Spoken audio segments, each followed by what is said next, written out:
ചരിത്ര നിമിഷത്തിനാണ് ഇന്ന് ഡൽഹി സാക്ഷ്യം വഹിച്ചത്.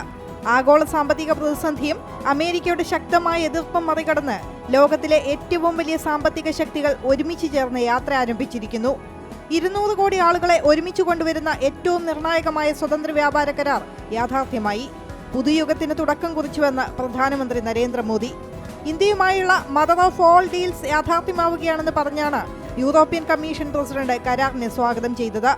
ഒരു വ്യാപാര കരാർ എന്നതിനപ്പുറം രാജ്യത്തിന്റെ സമൃദ്ധിയുടെ ബ്ലൂ പ്രിന്റാണ് കരാർ എന്ന് ഔദ്യോഗികമായി പ്രഖ്യാപനം നടത്തി പ്രധാനമന്ത്രി നരേന്ദ്രമോദി പറഞ്ഞു. ആഗോള GDPയുടെ 25%വും ആഗോള വ്യാപാരത്തിന്റെ 1/3 ഈ കരാർ പ്രതിനിധാനം ചെയ്യുന്നതെന്ന് പ്രധാനമന്ത്രി ചൂണ്ടിക്കാട്ടി.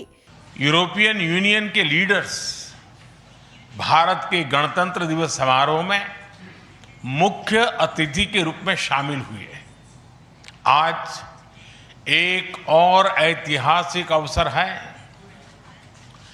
जब विश्व की 2 सबसे बड़ी लोकतांत्रिक शक्तियां വ്യാപാര കരാർ കൂടാതെ യുക്രൈൻ സംഘർഷം, പശ്ചിമേഷ്യയിലെയും ഇന്തോ പസഫിക് മേഖലകളിലെയും നിലവിലെ സാഹചര്യങ്ങൾ എന്നിവയും ഉച്ചകോടി ചർച്ച ചെയ്തു. ഭീകരവാദത്തെ തടയാനും സമുദ്ര സുരക്ഷയ്ക്ക് ഒന്നിച്ച് പ്രവർത്തിക്കാനും ധാരണയായി. ഇന്ത്യയും യൂറോപ്യൻ യൂണിയനും തമ്മിലുള്ള ബന്ധം തന്നെ സംബന്ധിച്ച് വ്യക്തിപരമാണെന്ന് European Council president Antonio Costa പറഞ്ഞു.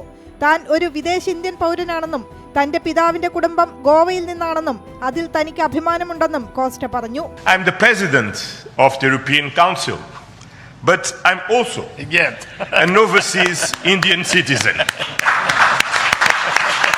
I'm very proud of my roots in Goa, where my father's family came from. And the connection between Europe and India is something personal to me. ആഗോള പ്രശ്നങ്ങൾക്കുള്ള പരിഹാരം സഹകരണമാണെന്നും സുരക്ഷിതമല്ലാത്ത ലോകത്ത് തങ്ങളുടെ പൗരന്മാരെ സുരക്ഷിതരാക്കുക എന്നതാണ് ലക്ഷ്യമെന്നും European commission president Ursula von der Leyen പറഞ്ഞു. ഇരു രാജ്യങ്ങൾക്കും ഒറ്റയ്ക്ക് നേടാൻ കഴിയാത്ത വളർച്ച ഇതിലൂടെ കൈവരിക്കാൻ സാധിക്കും. ഇന്ത്യ നേട്ടങ്ങൾ കൈവരിക്കുമ്പോൾ ലോകം കൂടുതൽ സ്ഥിരതയുള്ളതാകുന്നുവെന്നും അതിന്റെ പ്രയോജനം തങ്ങൾക്ക് എല്ലാവർക്കും ലഭിക്കുന്നുവെന്നും ഉർസുല പറഞ്ഞു. India has risen and Europe is truly glad about it. Because when India succeeds, the world is more stable, more prosperous and more secure. 2007 തുടങ്ങിയ വ്യാപാര കരാർ ചർച്ചകളാണ് 19 വർഷത്തിന് ശേഷം യാഥാർത്ഥ്യമാകുന്നത്. നിലവിൽ ചർച്ചകൾ പൂർത്തിയായെങ്കിലും കരാർ പ്രാബല്യത്തിൽ വരാൻ 6 മാസമെങ്കിലും എടുത്തേക്കും. അന്താരാഷ്ട്ര രംഗത്ത് വലിയ ചർച്ചകളാണ് ഇന്ത്യ യൂറോപ്യൻ യൂണിയൻ കരാർ വഴിവെച്ചിരിക്കുന്നത്. അതേസമയം അമേരിക്ക യൂറോപ്യൻ യൂണിയനെതിരെ വിമർശനവുമായി രംഗത്തെത്തിയിട്ടുണ്ട്. ഇന്ത്യയുമായി കരാർ ഒപ്പുവെച്ചതോടെ യൂറോപ്യൻ രാജ്യങ്ങൾ റഷ്യ യുക്രൈൻ യുദ്ധത്തെ പിന്തുണയ്ക്കുകയാണെന്നാണ് വൈറ്റ് ഹൌസിന്റെ ആരോപണം. News desk, Amrita news.